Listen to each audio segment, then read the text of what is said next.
At 8 p.m., Zhang Shanpeng sat up in the grass and discovered he'd lost half a day. One moment he remembered was the sun, white and hard above the ridge, the kind of summer light that made every leaf look sharpened. The next moment was darkness pooling between tree trunks, like spilled ink. He blinked, certain it was a storm. A sudden squall, a heavy cloud bank rolling over Sai Kung the way locals always warned it could. But the air didn't smell like rain. It smelled like dry soil and warm stone.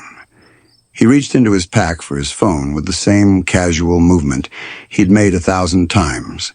Check the time, check the route, send a quick update to his wife so she wouldn't worry. The screen lit up. 8 p.m. Zhang stared until the numbers stopped feeling like numbers and became something else, an accusation maybe, or a prank. 12 hours didn't disappear because you felt dizzy on a slope. 12 hours didn't disappear because you sat down to rest. 12 hours didn't disappear, period. Then the phone rang. His wife's name flashed across the screen, bright and ordinary, as if the world hadn't just cracked open. Zhang answered too fast. Hello? His voice came out lighter than he felt, the tone of a man who didn't want to start the night with panic. On the other end, there was a breath he recognized, a held breath that had been held too long. Where are you? She asked, not angry yet, trying not to be. Zhang looked into the darkness between the trees. The trail in front of him seemed narrower than it had been. The forest sounded wrong, too quiet, as if someone had turned down the volume on the natural world. I'm fine, he said, because he needed that to be true. I'm just running late. I'll be home soon. There was a silence on the line that felt like a hand pressing on his chest. Soon, she repeated, and he could hear her fighting the urge to push harder. Okay, just be careful. I will, Zhang said.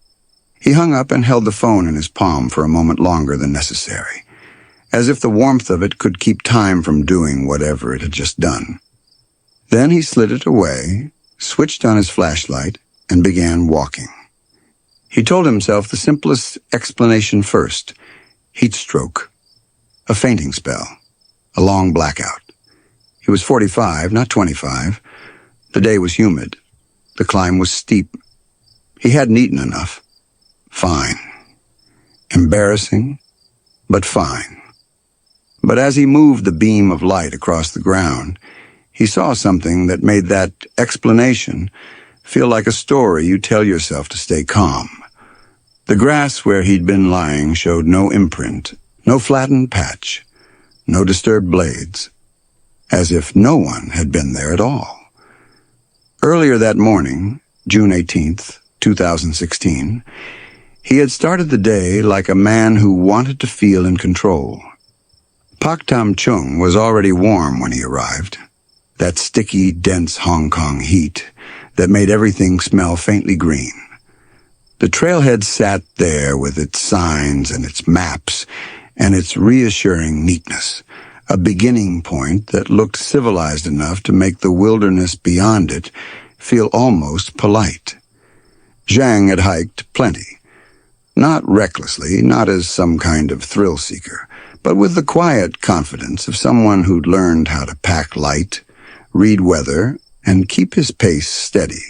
He didn't go out there to tempt fate. He went out there to clear his head, and if he was honest with himself, to prove something small and private, that he could do it alone. People talked about the MacLehose trail like it was a test. 100 kilometers of ridgelines and reservoirs, coast and forest, sun and sudden storms. People posted photos and time splits. People traded advice about water points and stage markers. If you listened long enough, you also heard the other talk, half joking, half not. There were areas in Sai Kung that locals called strange, places where people swore they'd turned around and somehow ended up deeper in. places where hikers went missing, and the searches felt too large, too frantic for a simple hiking accident. Zhang didn't believe in any of that. Not because he thought he was smarter than everyone else, because belief to him was a door you didn't open unless you were prepared to walk through it. He preferred the world solid, measurable, explainable.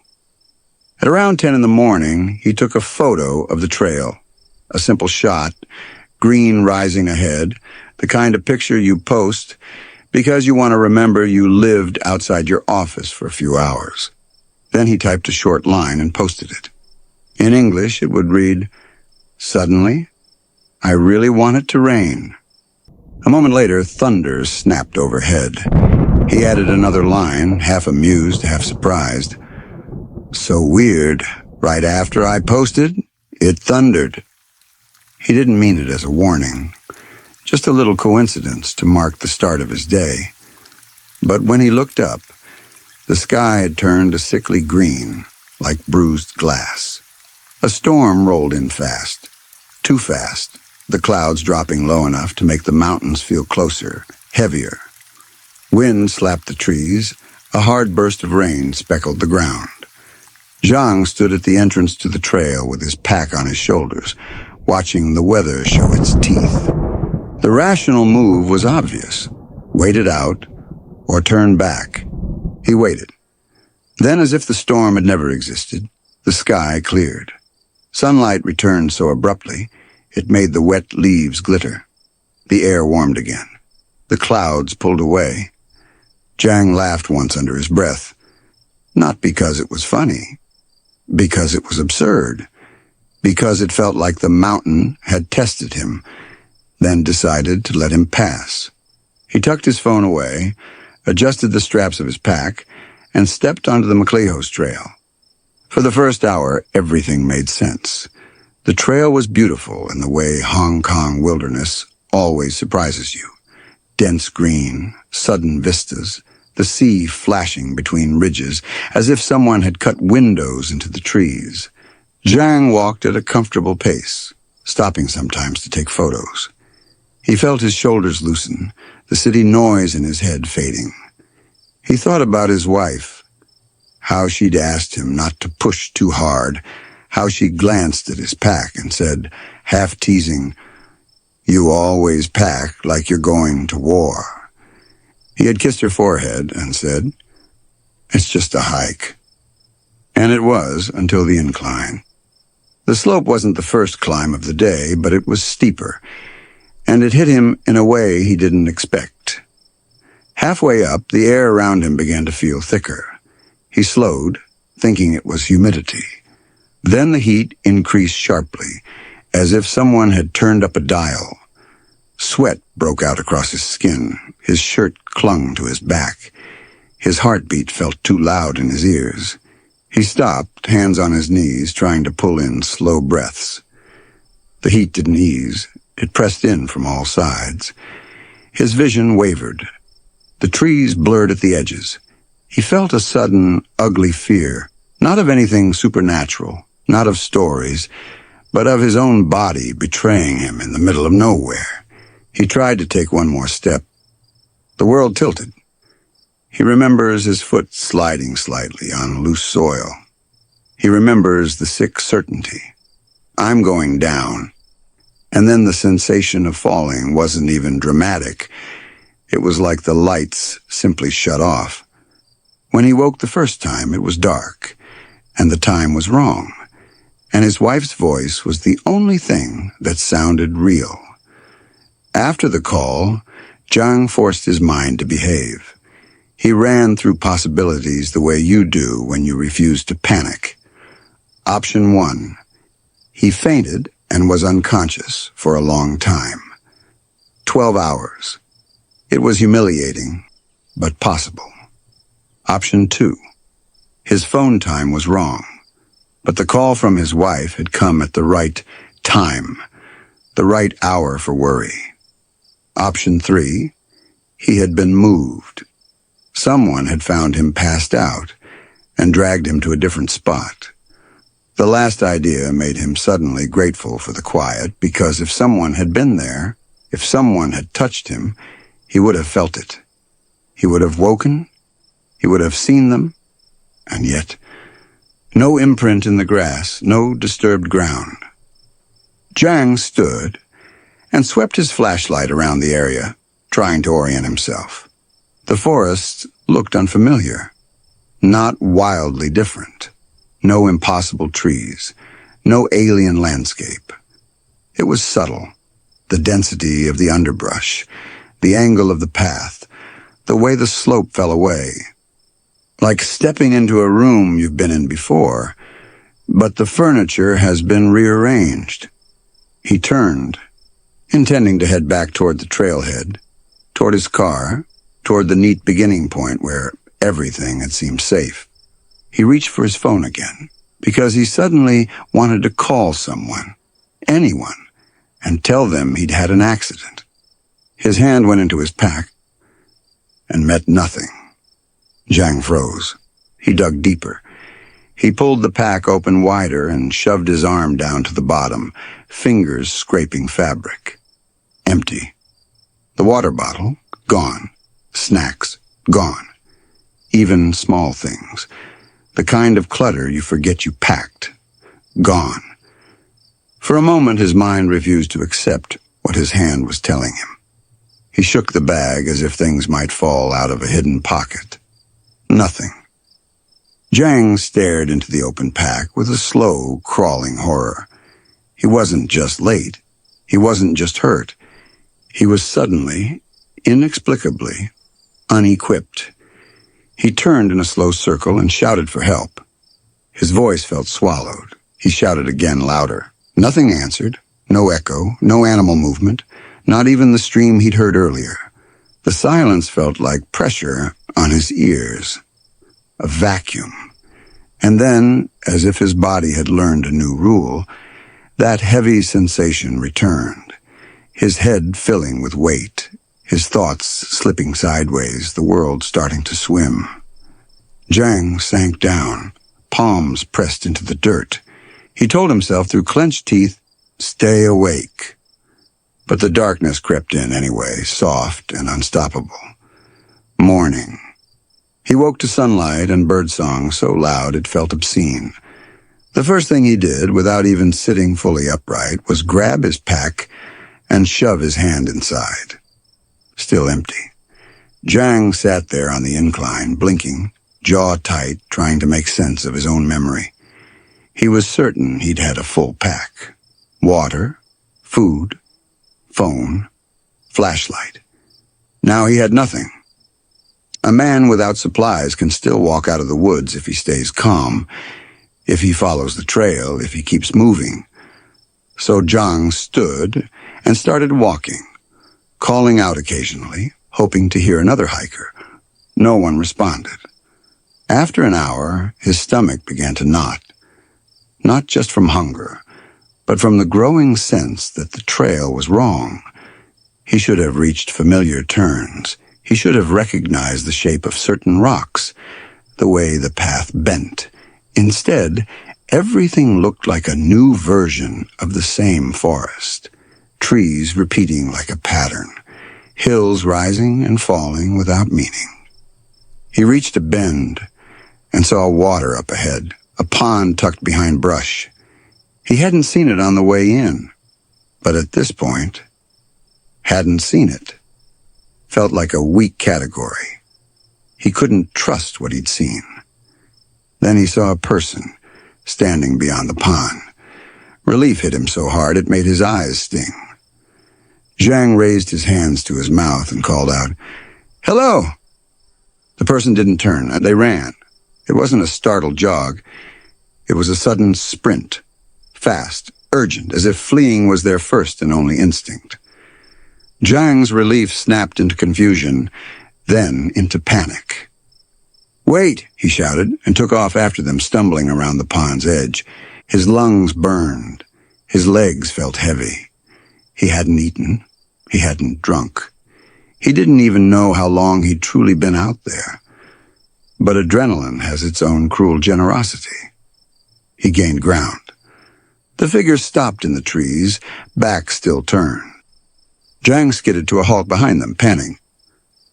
"Please," he said, voice breaking in a way he hated. "I need help." The figure stood perfectly still. Zhang watched their shoulders, waiting for a sign of breathing, of humanity, of the small, impatient movements people make when they're deciding whether to engage. Nothing. Then, slowly, the figure began to turn. A dread crawled up Zhang's spine. Cold, instinctive, irrational in the worst way, because he couldn't explain it. He wanted to tell himself it was just fear from being lost and hungry, fear putting meaning on a normal moment. But the dread grew heavier, as if his body knew something his mind refused to accept. The figure turned fully, and Zhang saw a face that wasn't a face. There were no features, no eyes, no mouth, just a blankness where a human expression should have been, a smooth absence that made his mind slide away like it couldn't get purchase. Zhang couldn't move. He tried to breathe and felt air catch in his throat. The faceless thing stepped toward him. One step, then another. Zhang shut his eyes. He braced for hands, for impact, for pain. When he opened them again, the figure was gone.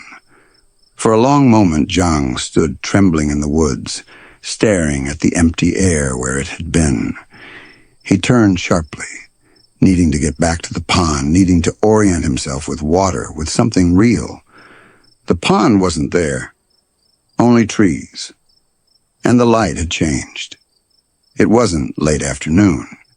It was night again, sudden and absolute. Zhang made a sound that was half laugh, half sob.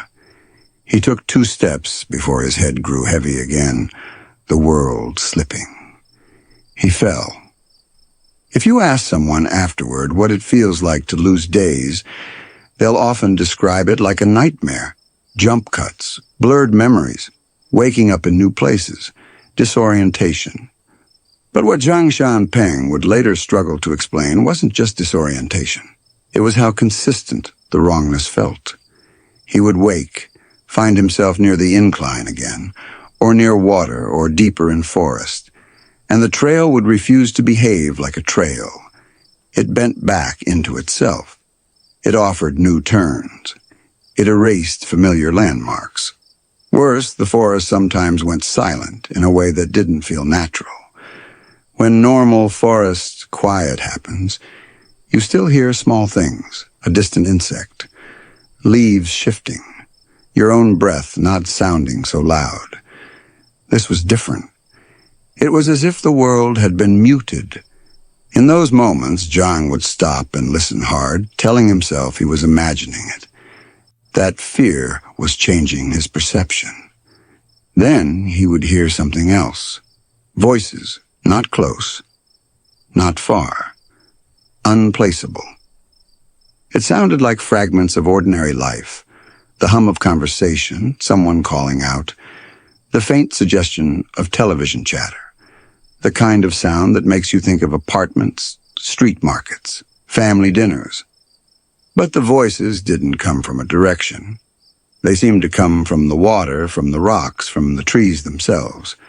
Zhang would stand, sweating, heart pounding, scanning the area, desperate to see a person. Nothing.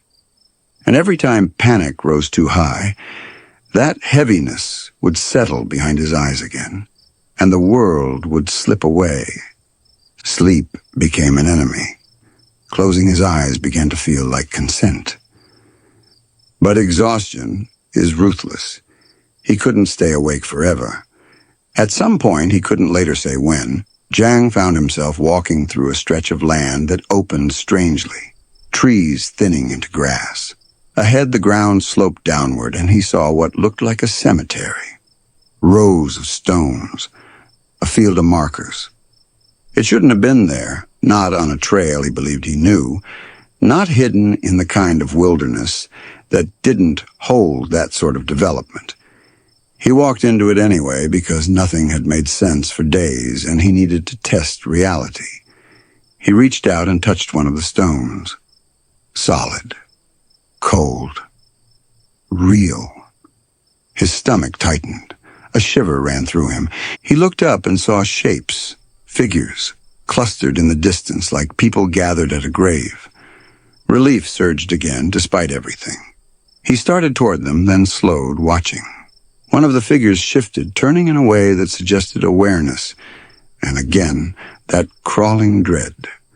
Again, the sense that being seen was not the same as being saved. Zhang didn't wait to confirm. He ran, back the way he'd come, heart hammering, refusing to look at their faces. By the time he stopped, breathless and shaking, he was back near water again, the pond reappearing as if it had always been there. He sank beside it, exhausted, and finally did something he hadn't done since the first night. He stopped fighting. Not because he wanted to die, because he couldn't keep arguing with the place, couldn't keep demanding it obey his logic. He lay down beside the pond, staring up through branches at the sky, and let the fear wash through him without trying to shape it into a plan. In the half-sleep that followed, he heard the voices again, soft, layered, oddly intimate. He couldn't understand words, but the cadence felt human. And for the first time, instead of pure terror, Zhang felt something else. A fragile, shameful comfort, like listening to neighbors through a thin wall, like being near life, even if you couldn't touch it. He fell into a deeper sleep.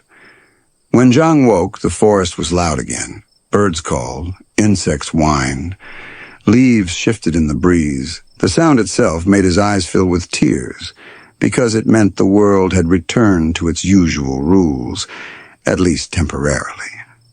He stood slowly, body stiff, throat raw, mouth cracked.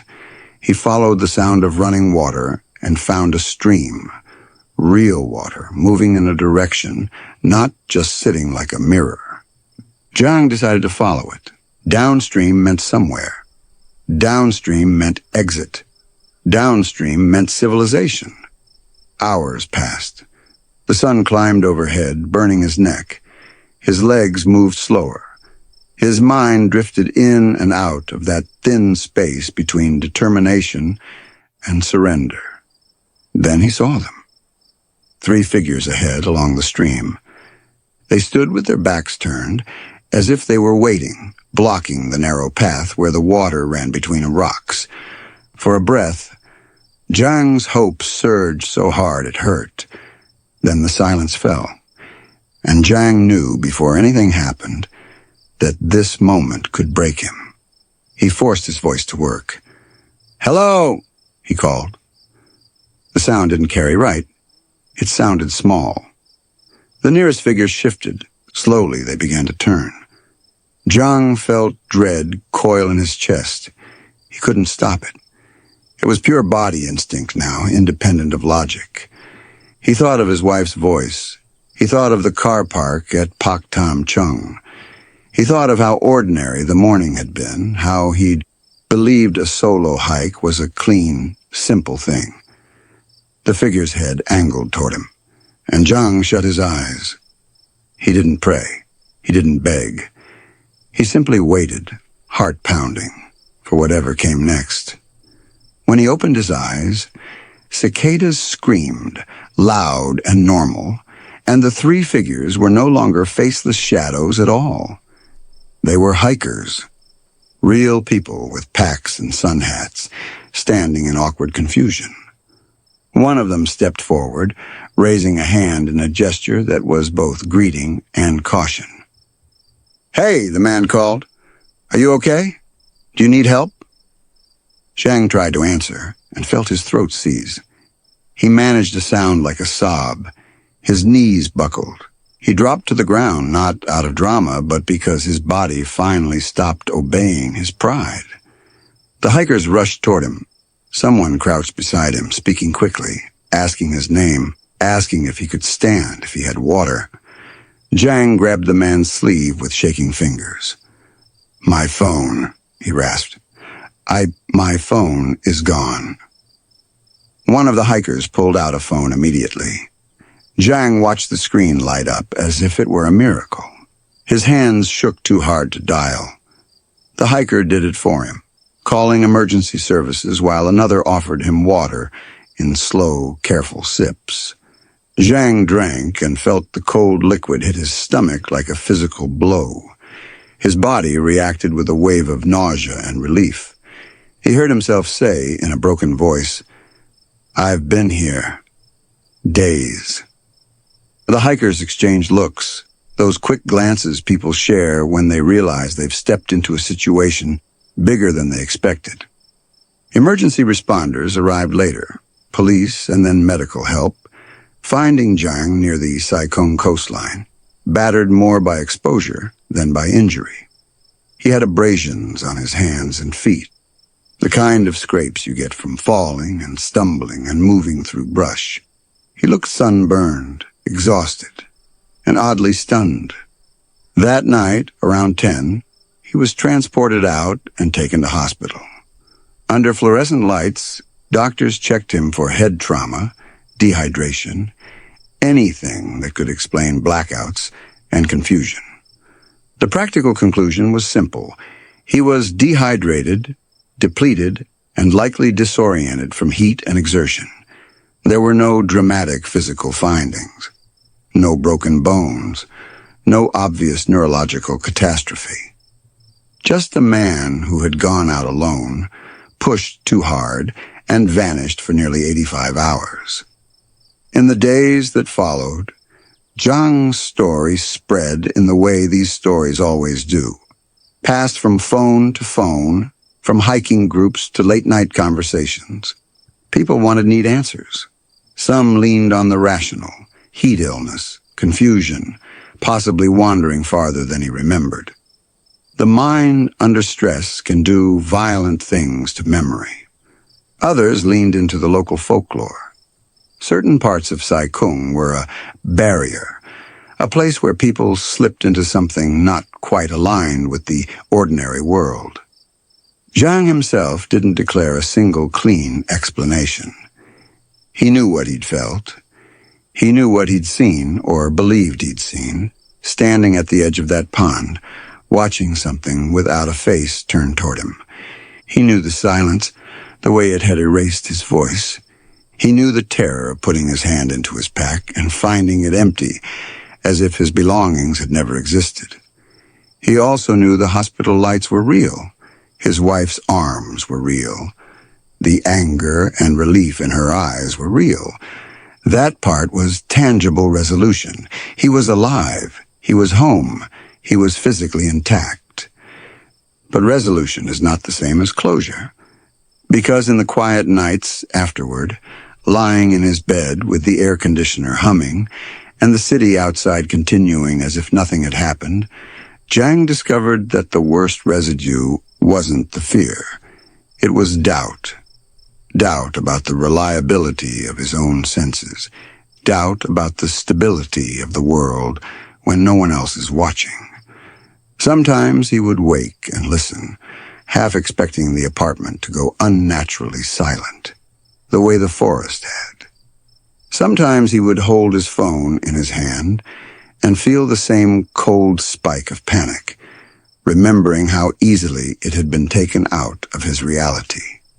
And once, weeks later, he caught his reflection in a darkened window at the wrong angle, streetlight glare washing over the glass, and for one split second, his face didn't seem to resolve properly. Just a blank patch of darkness where features should be. He blinked hard and it was gone, his face returning, normal, tired, human. But the sensation stayed. Zhang had stepped onto the MacLehose trail that morning, believing the world was solid and explainable. He returned with a quieter knowledge that felt far more disturbing precisely because it didn't require ghosts or portals. Some places, through weather, geography, fatigue, and the mind's fragile chemistry, can remove you from the ordinary flow of things. Not with violence, with silence, with time slipping. With the terrifying possibility that you can be close enough to be found and still remain unseen. And if that can happen once, if a man can vanish for 85 hours in a place marked with maps and trail posts, then the world is not as firmly held together as Zhang once believed. That thought followed him long after the scrapes healed, and it made every solo decision afterward feel like a moral question he could no longer shrug off. This was Midnight Horror Society, dark curiosity for sleep. Until your next midnight session, sleep well.